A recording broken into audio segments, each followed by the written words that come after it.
Stampers Kim from StampingImperfection.com. Welcome to my craft room.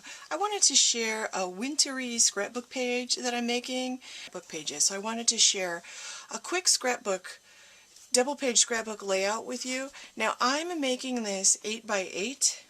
You just have to add 4 inches to your measurements if you want to make it 12 by 12, or add 2 journaling boxes or photo mats instead of 1. But you know, you can turn this certainly into a 6 by 6 page or an 8 by 8. To get started, I'm going to make a page that actually will be a layout that goes with this page. So it's not going to be exactly like this, but I'll let you know how I made all the elements in this page. So I'm starting with Pool Party, and I cut it 8 by 8, and then I'm going to take 2 of the, I'm using 2 different stamp sets here today. I'm using the Best of Snow because I love this Let It Snow sentiment, and I'm using the Festive Flurry because I just really love this stamp set also. And I like how the Festive Flurry has framelits that coordinate with it. You can purchase it as a bundle, and I love that I can do that. I think it's really a wonderful thing. So I'm using Pool Party ink and Pool Party paper, and again, this is 8 by 8. I'm just picking 2 different images that I think they're the 2 smallest ones that I'm picking, and I'm going to just stamp tone on tone, and I do probably around 7 of these.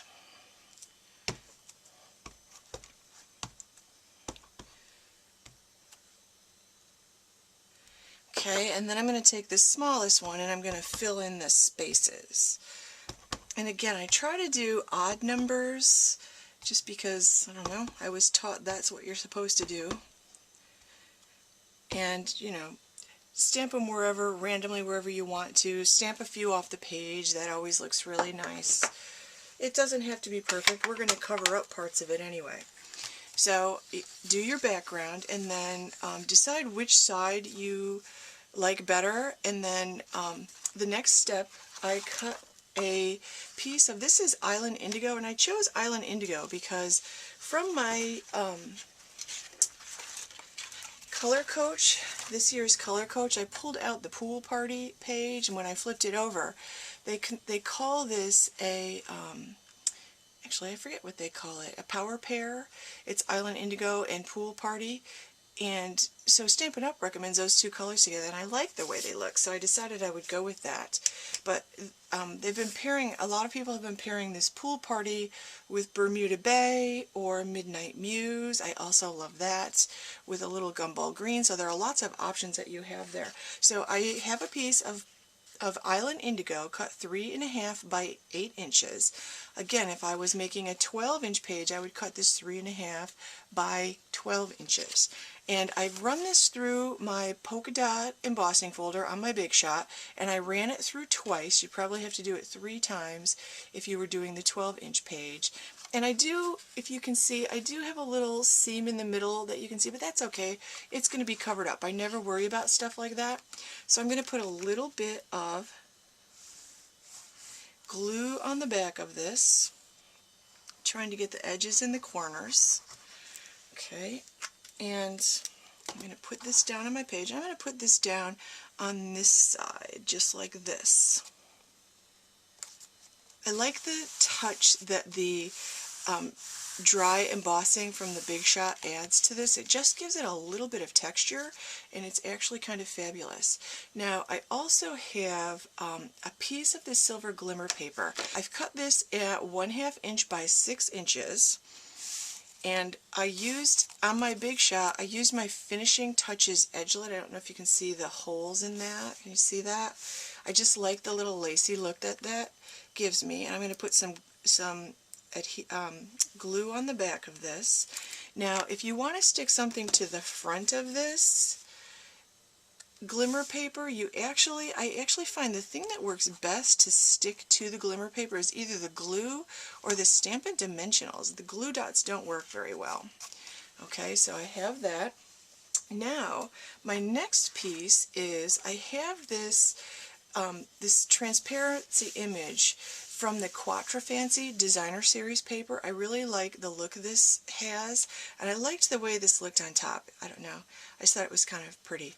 So I cut this at, this is 2 inches by 8 inches, and for this one I'm just going to use a glue dot on the top and a glue dot on the bottom, and I'm going to add it with just a little bit of the Island Indigo showing on the left hand or the right hand side, just like that. Try to get it straight.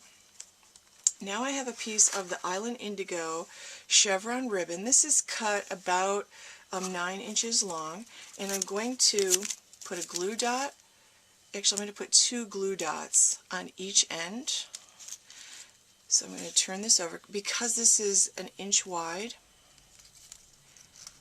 I haven't decided if I'm in love with the chevron ribbon yet. The jury's still out for me on this one. So I'm putting this over the seam, covering up a little bit of that silver glimmer paper, just like this. And notice that I'm folding the ends around, and I'm pushing down. The glue dots are holding this. I like to leave my ribbons up like this because I'm not putting pictures on this right now. I'm going to put pictures on it in a couple of days, so I like to leave myself options about where to slide the pictures. Okay, the next thing that I have is, oops, I should have put this down first, actually. I'm going to put this, I have this piece of smoky slate. I cut it 5 by 7, and I'm going to add that, and luckily, since I left myself the option to put it underneath, I want to do that. I'm going to do that. So I'm going to add some glue on the back of this, and since on my coordinating page I put this toward the top, for this one I'm going to put it toward the bottom. Now I've got 2 pieces of this silver taffeta ribbon that's in the holiday catalog, probably about 9 inches. It looks like I've cut these a little bit longer.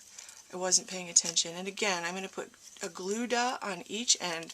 There's only space enough for 1 glue dot on each end. Put 1 of these taffeta ribbon pieces on each side of the center of that chevron.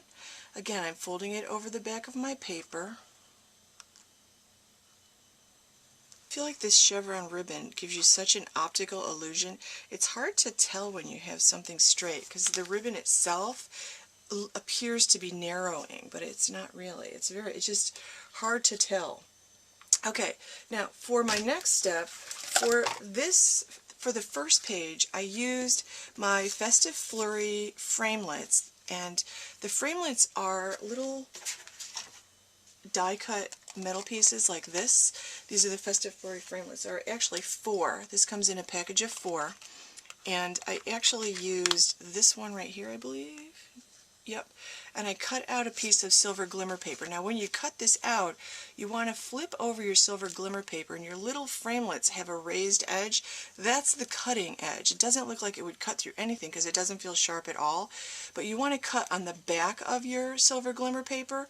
If you cut a lot of silver glimmer paper with your framelits, it will dull your framelits. So cut the back, then it's cutting through regular paper. Okay, but these are framelits, and they're wonderful, wonderful, wonderful. One of the great things that Stampin' Up! Sells to accompany our Big Shot die cutting machine. Okay, so I cut one of those. I also stamped one of the smallest snowflake image, and I used my Festive Flurry stamp set. This is Island Indigo on Pool Party, and I cut this out with a Festive Flurry framelit. I put a dimensional on the back, and then I put this on top, and a frosted finish. These are little embellishments that are available to the end of the holiday catalog. You can order these at mystampingstore.com until January 2nd. I love these. This is like the 3rd package of these I've gone through. I've used them on cards and everything. I put a little glue dot on the back and attached that to the center, and then I popped the whole thing up on dimensionals, and I got this really fun look. And of course I made a few loops with my silver taffeta ribbon and tucked it under there. So that's what I did on that page. On this page I want to put my sentiment. So what I've done is I've stamped, and I did this twice to show you, I've stamped my Let It Snow image, and I stamped it in the Silver Encore ink. I love this ink. Stampin' Up! Has this in their holiday catalog also. Again, available at mystampingstore.com until January 2nd. And then I covered this one with clear embossing powder. I covered this one with silver embossing powder, and then I wanted to see which one I liked best. Definitely like the silver embossing powder. I got better coverage. It filled in the spaces better. So I like that one. So that's the one I'm going to use. I have my label bracket punch. This again is available in the holiday catalog at mystampingstore.com. I'm going to punch this out. I love this. They have several stamp sets that coordinate with this punch, and it's a really fun punch to use. This is like a hot image. If you look in Better Homes and Gardens magazine, they have this little shape on a lot of their pages that they use for different things. Now, I was debating whether to put this on Island Indigo or whether I should punch out some silver glimmer paper, and I kind of feel like I actually kind of like the way that looks. So I think that's what I'm going to do. I like to have a little mat behind this. I could punch out another one of the label brackets. This time I'm using my decorative label punch. I punched a piece of Island Indigo, and I'm going to put 2 dimensionals on the back of this one. Then I'm going to mount this to this decorative label punch, and it gives you kind of a nice little, you could cut the decorative label punch down, you could make it a different color, you could use the silver glimmer paper on that, but I'm going to put this on, I have this left over from another project. This is the largest snowflake image cut from the silver glimmer paper with the framelits. Now I'm going to put 2 dimensionals on the back of this, because you either really need to use that glue and then hold it down, or these dimensionals work great to stick to this silver glimmer paper. Basically, the silver glimmer paper is like glitter covered paper, except that the glitter is pretty good about not coming off. Like as long as you don't handle it too much, then it doesn't come off. So I really like the way that looks. So I'm going to pop this up on dimensionals and put this up here. Okay, so I'm just going to pop this up on, I think I'm probably, since it's so big, going to put 4 dimensionals. Now, a lot of times what I'll do is, I'm going to put the dimensionals on the back, but I might not take that paper off, because I want to, again, leave myself options, so that if I need to slide a picture underneath here to fit in, I can. So I'll put these dimensionals here, but I'm only going to take the paper off the one in the uppermost corner, so it'll still be popped up on dimensionals, and the dimensionals will be there when I add my picture. When I'm all done with that, I can then put that on.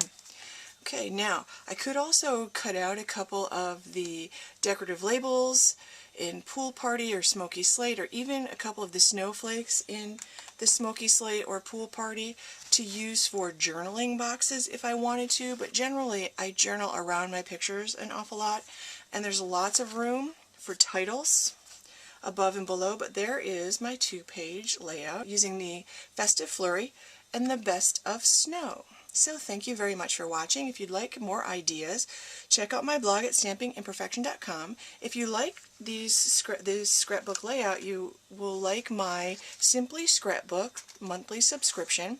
So check out the details at stampingimperfection.com. Thanks for watching.